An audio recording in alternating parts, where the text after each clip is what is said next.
Hello दोस्तों, खुदावंद यीशु मसीह के बाबरकत जलाली और कदूस नाम में तमाम दोस्तों को पास्टर जावेद रऊफ़ का सलाम। इस वक्त बहुत ही स्नो जो है वो यहाँ पर नज़र आ रही है और इस वक्त मैं भी स्नो में खड़ा हूँ। मेरी गाड़ी भी जो है स्नो में फुल जो है वो नहा रही है, बाथ ले रही है और बड़ा ही खूबसूरत मौसम है। हम लोग वहाँ पे पाकिस्तान में मर ही जाया करते थे कि शायद वहाँ पे स्नो देखने के लिए, लेकिन यहाँ तो हर रोज़ ही आलमोस्ट स्नो है। बहुत सारी चीज़ें हैं जो सोचने के काबिल हैं। कल मैं एक गीत देख रहा था, बहुत खूबसूरत गीत है, आजकल बहुत उसका रवाज हुआ है और लोग बहुत गा रहे हैं वो गीत, और खूबसूरत गीत है। लेकिन मेरी तवज्जो पाकरू ने एक बहुत ही अहम चीज़ पर डलवाई, और वो ये थी कि क्या यीशु मसीह जो कलमा खुदा है, जिसे हम मुजस्सम कलाम कहते हैं, क्या वो जिस्म में आने से पहले भी कहीं पे ज़ाहिर हुआ? क्या इसकी ज़रूरत थी कि खुदा जो कलमा है, या कलमा खुदा जो तसलीस का दूसरा कानून है, वो किसी जगह पे नज़र आए? क्योंकि कहा जाता है कि इब्राहिम को भी यीशु मसीह ने खुशखबरी दी, और सदरक मेसक और अब्दुर्रजू के साथ जो भट्टी में उतरा था वो भी यीशु मसीह था। लेकिन मैं सोचता हूँ कि ऐसा नहीं है, क्योंकि खुदा को यीशु को ज़रूरत नहीं थी कि वो सदरक मेसक और अब्दुर्रजू की मदद के लिए जो है वो खुद जाए। There are lot of angels, protecting angels हैं, आर्क एंजल्स हैं और वर्शिप एंजल्स हैं, और बहुत सारे एंजल्स हैं, मैसेंजर्स हैं।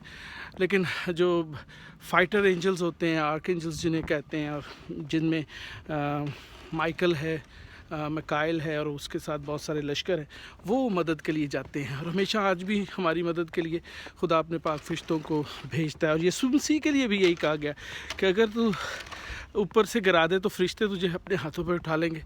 और ये एक बहुत ही अजीब बात है कि इसे रॉन्गली ट्रांसलेट किया जाता है कि यीशु मसीह शायद आग की भट्टी में उतरे। यीशु मसीह जो है वो कलमा है जिसको नाम दिया गया कि एक बेटा तवल्लुद होगा और उसका नाम तो यीशु रखना। इसलिए ना तो यीशु को ज़रूरत थी कि इब्राहिम को मैसेज देने के लिए जो है जब्राइल फ़रिश्ता है और उसके सारे बाकी फ़रिश्तगान हैं जो कि मैसेंजर के तौर पर जाते हैं। तो पाकरू ने यही सिखाया कि there is no need, there is only one time when Jesus, who was the Word of God, incarnated Word of God, was born in the flesh, came into the flesh, and never in the history of Bible कभी भी आज तक ऐसे नहीं हुआ। इसलिए इस wrong doctrine को जो है वो निगेट करें और खुदा यीशु मसीह को उसी तरह लें कि वो हमारी मोहब्बत की खातर, जब आसमान पर ये बात हो रही थी कि कौन जाएगा, तो कोई भी नहीं था कि वो जा सके, क्योंकि कफ़ारा देने के लिए ना तो फरिश्ते हैं ना कोई और मुक़द्दसीन। कफ़ारा देने के लिए वो शख्स जाएगा जो बिल्कुल पाक है और वो जिस्म ले। तो यीशु ने कहा, कलमे ने कहा कि मैं जाऊँगा। सो वो आया ताकि हम ज़िंदगी पाएँ और कसरत की ज़िंदगी पाएँ। ना तो वो आग की भट्टी में था, वहाँ पर फरिश्ते थे, ना वो जलती झाड़ी के अंदर था, वहाँ पर भी फरिश्ता था। ना वो याकूब के साथ था, वहाँ पर भी फरिश्ता था।